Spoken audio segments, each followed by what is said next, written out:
In 2014, a massive American retail corporation made just a totally unilateral decision to throw tens of millions of dollars in guaranteed annual revenue directly into the trash. Just walked away from it. Literally walked away. Yeah. And on paper, giving up those tobacco sales looked like absolute financial suicide. Yeah.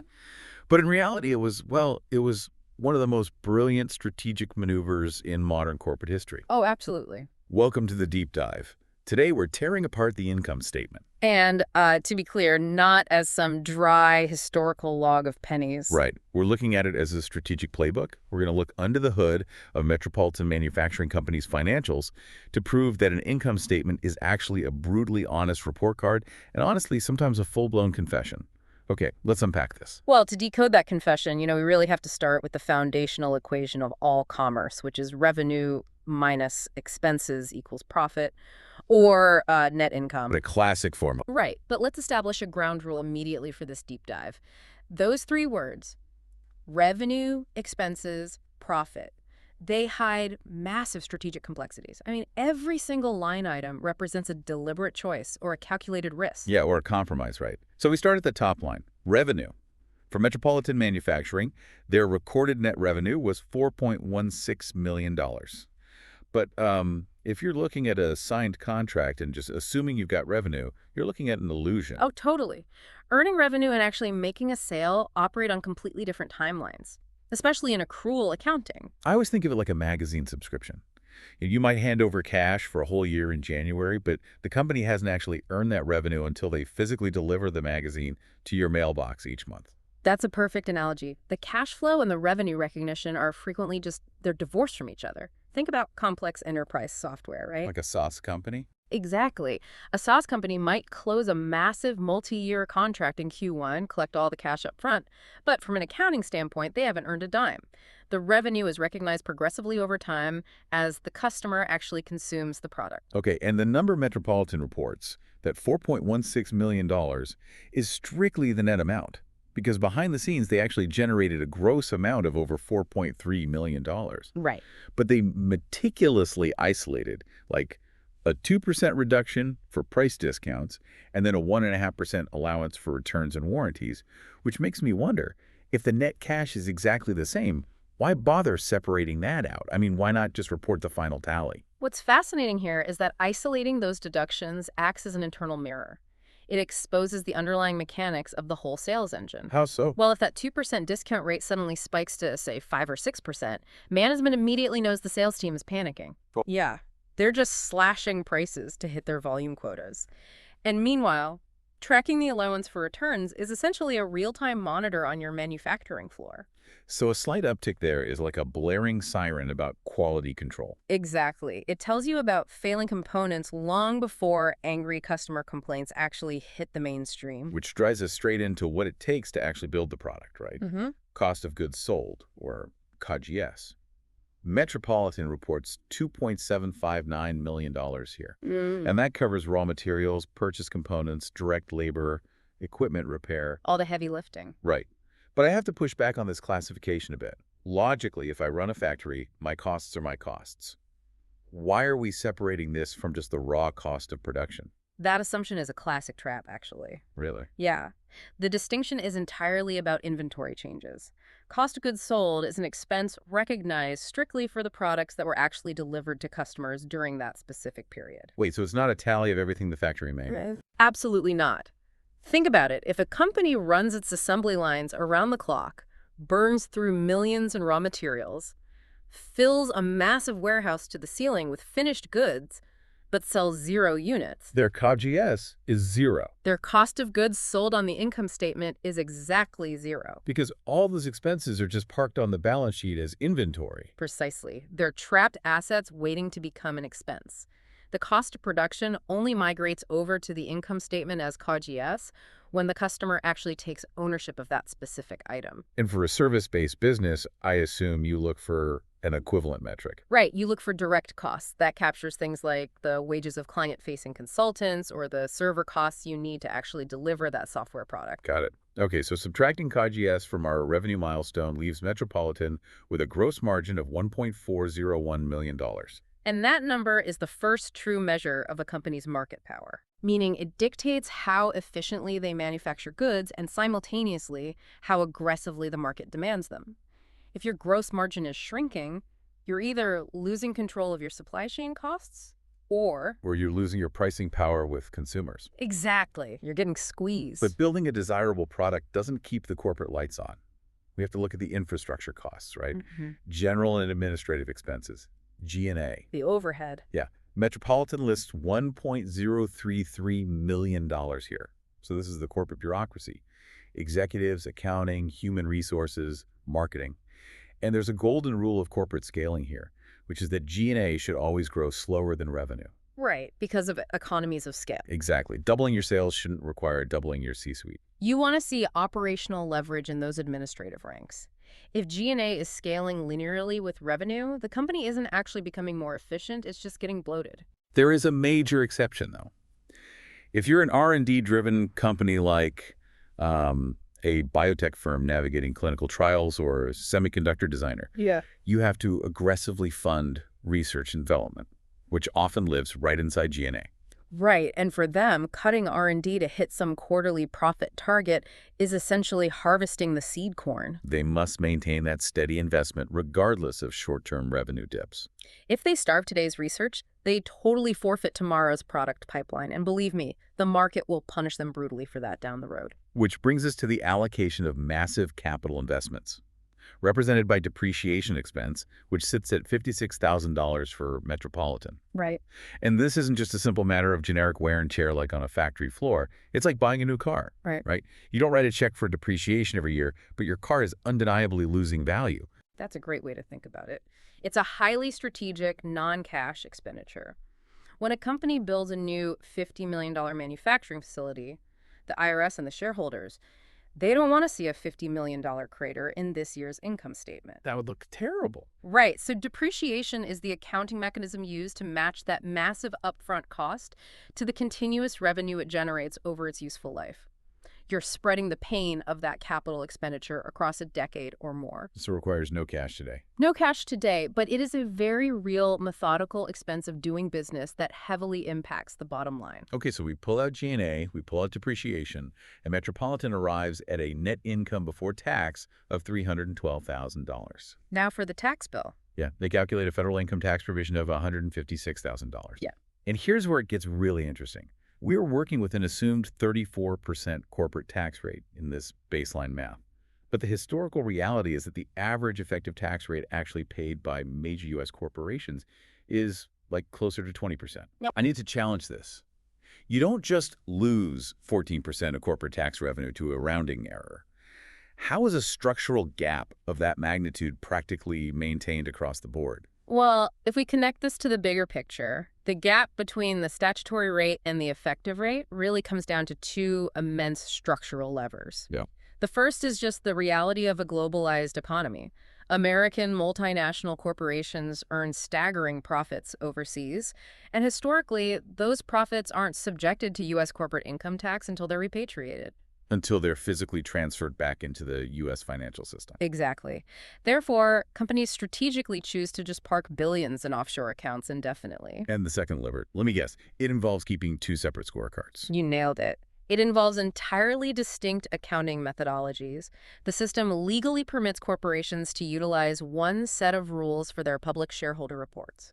To look good for Wall Street. Right. And a vastly different set of rules for their IRS tax filings. So consider how they handle those capital expenditures we just discussed. A company might capitalize those costs on the shareholder report, which places the item on the balance sheet and dramatically boosts reported profits. Making investors happy. Exactly.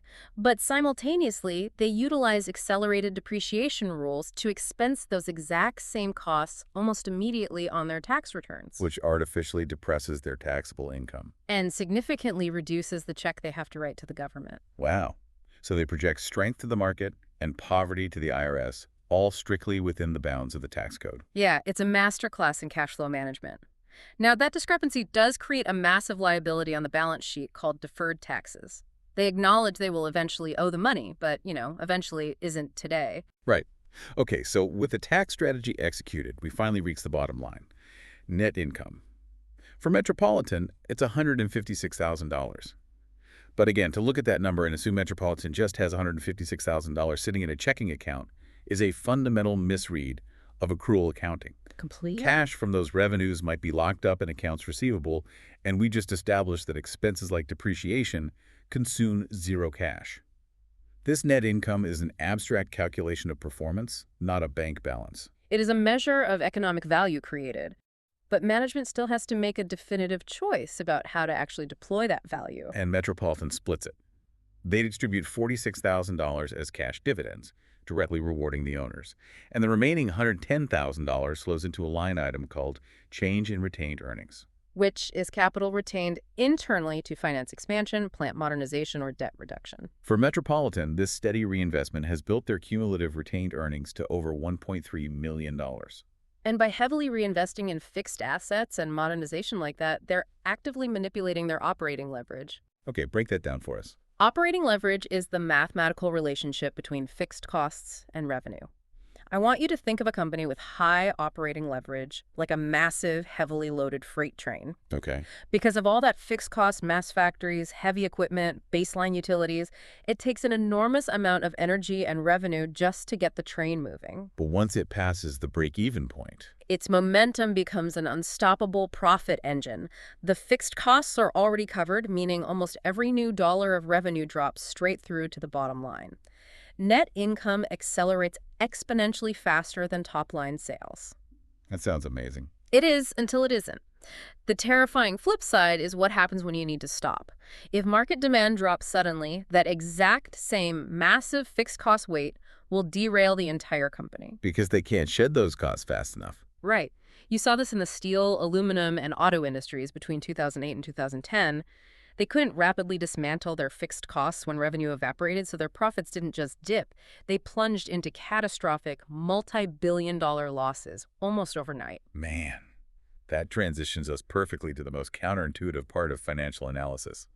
Sometimes reading the income statement feels like stepping into the twilight zone. Up is down, down is up. Let's run through some scenarios where the surface numbers lie to you. Let's do it. Scenario 1. Total revenue is shrinking, but gross profit is actually surging. The gut reaction is that dropping sales are a disaster. Well, it is often the exact opposite. Deliberately shrinking revenue can be a highly strategic cleansing of the product mix. Management identifies bloated, low-margin product lines that consume massive inventory resources and simply kills them off. And then they redirect that newly freed factory capacity toward high-margin, faster-growing products. Or they pivot the entire business model.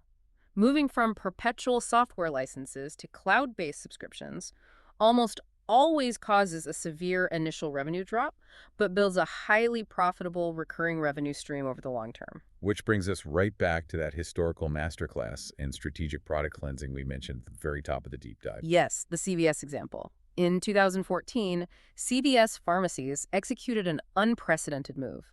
They unilaterally banned all tobacco products from their stores, Just gave up billions. voluntarily severed a multi-billion-dollar revenue stream.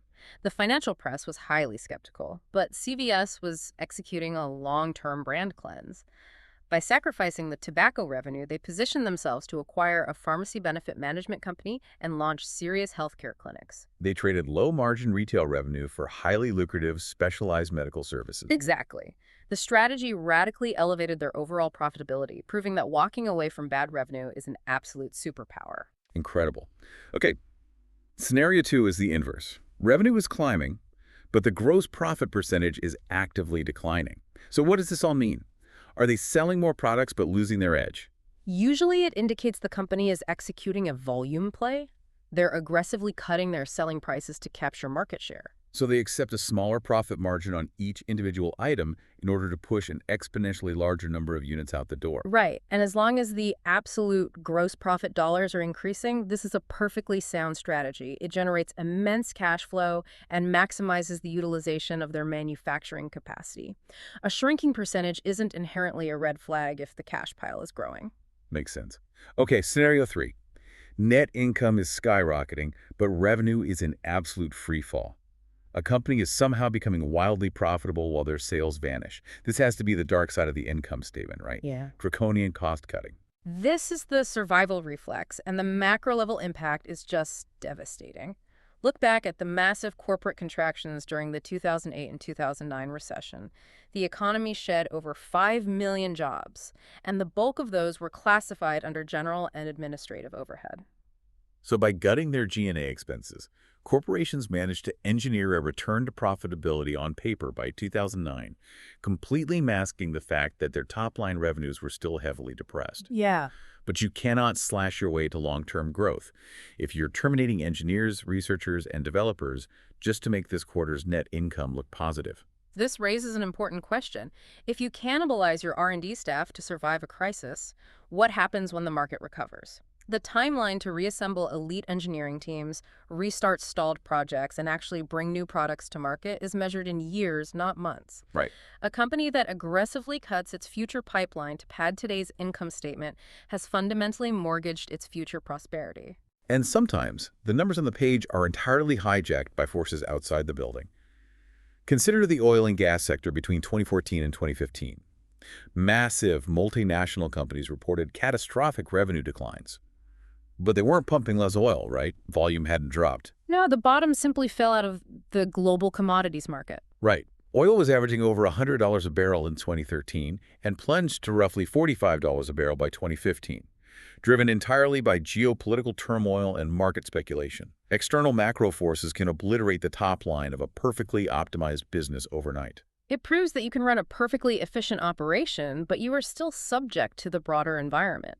You really have to read the context around the income statement, not just the numbers themselves. An income statement is far more than a mathematical proof. It's a strategic map.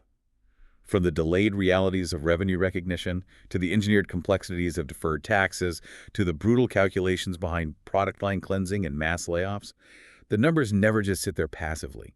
They are active records of human decisions, market shocks, and calculated gambles. They absolutely are. And regarding those human decisions, Okay. I want to leave you with a lingering thought stemming from those massive 2008 and 2009 layoffs we discussed. Okay. When corporations aggressively cut headcount to survive, those terminated employees are frequently categorized by management as unnecessary overhead, right? Right. So ponder this. If a sprawling enterprise manages to successfully operate and even return to robust profitability after suddenly slashing millions of dollars in allegedly unnecessary G&A during a crisis, it begs a rather uncomfortable question. Which is? Why did it require a severe economic contraction for executive management to realize they were hemorrhaging capital in the first place? When you review a company boasting about their newly found operational efficiencies during a downturn, ask yourself, are they truly a nimble, resilient survivor, or were they just completely asleep at the wheel while times were good?